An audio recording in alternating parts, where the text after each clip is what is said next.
Assalamualaikum warahmatullahi wabarakatuh. Nama saya Nijar Boji Maulana dengan NPM 190 323102.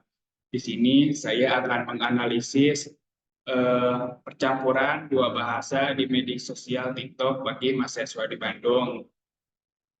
Nah, alur penelitian yang akan saya lakukan habis abstrak pendahuluan, habis pendahuluan landasan teori, habis landasan teori metode penelitian pembahasan, lalu penutup. Baik, abstrak. TikTok adalah aplikasi untuk membuat dan berbagi konten yang digemari oleh mayoritas generasi milenial, generasi Z, dan mahasiswa di tahun 2024. Penelitian ini bertujuan mengetahui penggunaan dua bahasa campuran mahasiswa di Bandung, mengetahui penggunaan media sosial TikTok bagi mahasiswa di Bandung, mengetahui penggunaan dua bahasa campuran di media sosial TikTok bagi mahasiswa di Bandung. Ini berfokus pada membahas bagaimana penggunaan campuran dua bahasa oleh mahasiswa di Bandung, bagaimana mahasiswa di Bandung menggunakan media sosial TikTok, dan bagaimana mahasiswa di Bandung menggunakan dua bahasa campuran di media sosial TikTok. Penelitian ini menggunakan metode deskriptif analitik. Data dikumpulkan melalui kuesioner dan wawancara secara langsung. Temuan penelitian menunjukkan bahwa rata-rata mahasiswa di Bandung nyaman menggunakan dua bahasa campuran Inggris dan Indonesia. Dan itu, temuan juga menunjukkan bahwa TikTok memiliki daya tarik sebagai media untuk meningkatkan bahasa Inggris karena tanpa disadari bahasa campuran dua bahasa Inggris dan Indonesia bisa melatih bahasa Inggris kita. Baik, pendahuluan. Tujuan pembuatan karya tulis ilmiah ini adalah untuk menganalisis pencampuran dua bahasa, bahasa Inggris dan bahasa Indonesia di media sosial TikTok bagi mahasiswa di Bandung. Alasan mengapa menganalisis percampuran dua bahasa di media sosial TikTok bagi mahasiswa di Bandung yaitu untuk mengetahui bagaimana penggunaan dua bahasa campuran mahasiswa di Bandung. Selanjutnya, bagaimana penggunaan media sosial TikTok bagi mahasiswa di Bandung, dan untuk mengetahui penggunaan dua bahasa campuran di media sosial TikTok bagi mahasiswa di Bandung. Dengan pembuatan karya tulis ilmiah, kita akan mengetahui bagaimana penggunaan dua bahasa campuran mahasiswa di Bandung, mengetahui bagaimana penggunaan media sosial TikTok bagi mahasiswa di Bandung, dan mengetahui bagaimana penggunaan dua bahasa campuran di media sosial TikTok bagi mahasiswa di Bandung. TikTok adalah aplikasi video pendek yang dibuat oleh Zhang Yunjing, seorang warga negara Tiongkok. Aplikasi ini awalnya bernama Douyin dan dirilis pada tahun 2016.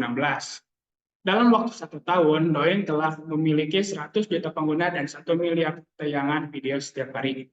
Popularitas Douyin yang meroket mendorong ByteDance, perusahaan induknya, untuk melakukan ekspansi keluar Tiongkok dengan nama baru yaitu TikTok. TikTok menyediakan berbagai efek spesial untuk membuat video pendek menjadi lebih menarik dan menarik perhatian banyak orang. Semakin unik video yang dibagikan, semakin banyak pula yang melihatnya. Hal ini mendorong pengguna TikTok untuk berani melakukan hal-hal untuk demi meraih popularitas. Selain efek spesial, TikTok juga menyediakan dukungan musik yang cukup banyak. Hal ini mungkin guna untuk membuat video pendek disertai dengan tarian yang bebas, bernyanyi, dan lain-lain. Hal ini mendorong eh, sarana hiburan bagi setiap orang. Aplikasi ini dapat menghilangkan rasa lelah dan bosan. Pengguna TikTok dapat mengeluarkan berbagai ekspresi saat menggunakan dan melihat video-video dari TikTok, seperti ekspresi senang, sedih, gembira, kecewa, murah, dan lain-lain. Hal ini karena dalam aplikasi tersebut, setiap orang dapat melihat berbagai video dengan ekspresi yang berbeda-beda. Secara keseluruhan, TikTok adalah aplikasi hiburan yang menarik dan bermanfaat. Aplikasi ini dapat mendorong kreativitas seorang dan memberikan hiburan bagi setiap orang.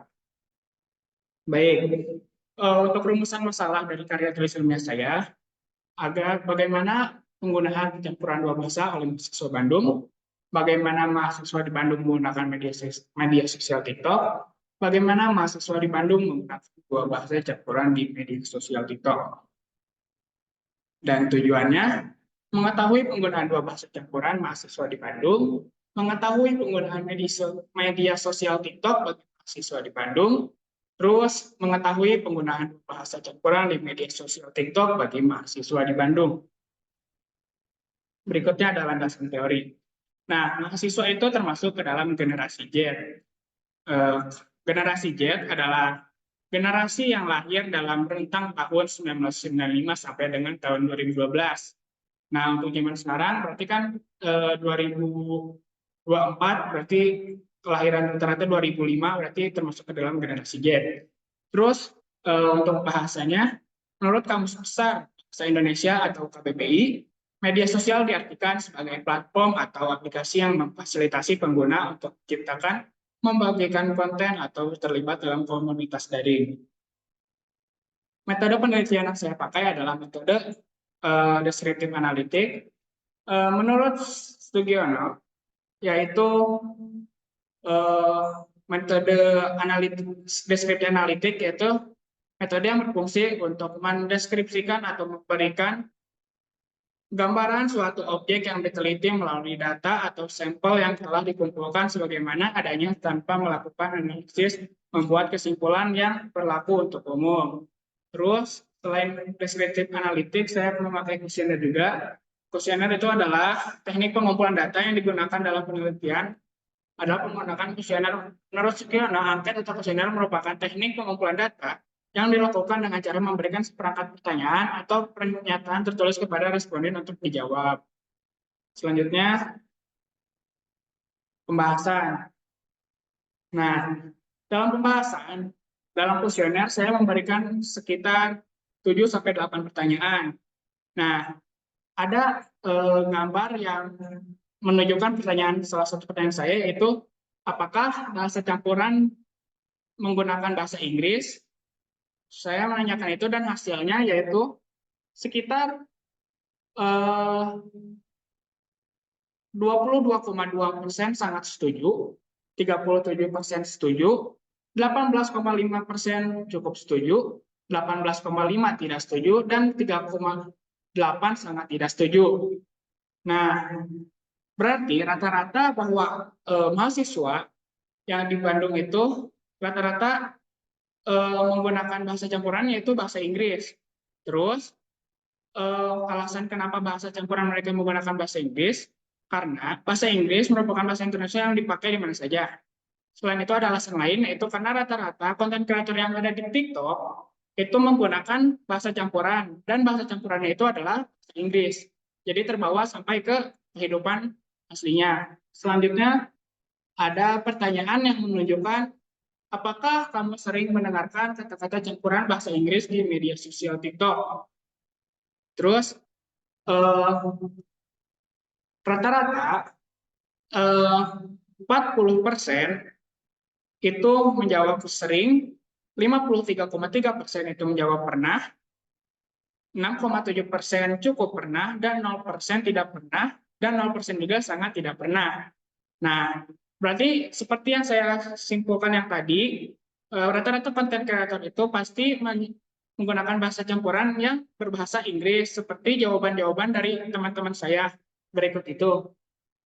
Ternyata jawabannya rata-rata pernah. Berikutnya. Nah, selanjutnya ada pertanyaan, apakah kamu sering menggunakan kata BTW, anyway, OTW, dan I don't know? Nah, dari data yang saya kumpulkan, rata-rata menjawab 46,7% itu sering, terus 20% pernah, 26,7% cukup pernah, 6,7% tidak pernah, dan 0% sangat tidak pernah. Jadi, kata-kata bahasa Inggris yang sering dipakai oleh mereka itu adalah kata-kata BTW, anyway, OTW, dan I don't know. Karena bahasa itu singkatan dari kata ngomong-ngomong, dalam perjalanan, saya tidak tahu. Itu jadi dipersingkat oleh kata-kata OTW, anyway, BTW, I don't know. Selanjutnya, ada menggunakan dua campuran bahasa Indonesia dan Inggris memiliki dampak yang baik. Nah, pertanyaan ini menanyakan bagaimana sih penggunaan dua bahasa itu, apakah memiliki dampak yang baik? Nah, rata-rata menjawab bahwa menggunakan dua bahasa campuran itu memiliki dampak baik, karena rata-rata 46,7% menjawab setuju, 20% menjawab sangat setuju, 6,7% sangat tidak setuju, 13,3% tidak setuju, dan 13,3% cukup setuju. Nah, rata-rata jadi bahwa mereka setuju bahwa menggunakan dua campuran bahasa Inggris dan bahasa Indonesia itu memiliki dampak yang baik. Nah, selanjutnya saya menanyakan apakah nyaman menggunakan dua bahasa campuran. Nah, rata-rata menjawab bahwa menggunakan dua bahasa campur itu nyaman, karena rata-rata jawabannya adalah setuju. Sekitar 40% menjawab setuju, 13,3% sangat setuju, 6,7% sangat tidak setuju, 13,3% tidak setuju, dan 26 cukup setuju. Nah, berarti emang menggunakan kata-kata bahasa Inggris seperti BTW, anyway, OTW, dan I don't know itu nyaman karena dapat mempersingkat kata-kata yang panjang di bahasa Indonesia bisa singkat di bahasa Inggris. Selanjutnya ada penutup. Jadi, mahasiswa di Bandung biasanya menggunakan kata-kata campuran bahasa Inggris seperti kata BTW, yang singkatan by the way, OTW, the way, anyway, dan IDK, yang singkatan I don't know.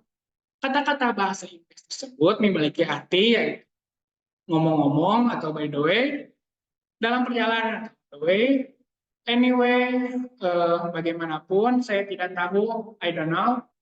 Mereka menggunakan bahasa seperti itu lebih nyaman karena bisa mempersingkat kata-kata yang panjang di bahasa Indonesia, namun jika di bahasa Inggris bisa dipersingkat menjadi pendek. Selain nyaman, menggunakan dua bahasa campuran, bahasa Inggris dan bahasa Indonesia memiliki dampak yang baik karena tanpa kita sadari kita menggunakan bahasa Inggris yang bisa menjadi pembelajaran kita untuk kedepannya. Nah, harapan saya kedepannya semakin berkembang bahasa Inggrisnya mereka agar kita belajar tanpa kita sadari bahwa bahasa-bahasa campuran kita omongkan itu bisa menjadi bahasa yang kita pelajari untuk bahasa internasional ke depannya. Selanjutnya, sekian dari presentasi saya tentang karya tulis ilmiah saya. Wassalamualaikum warahmatullahi wabarakatuh. Terima kasih.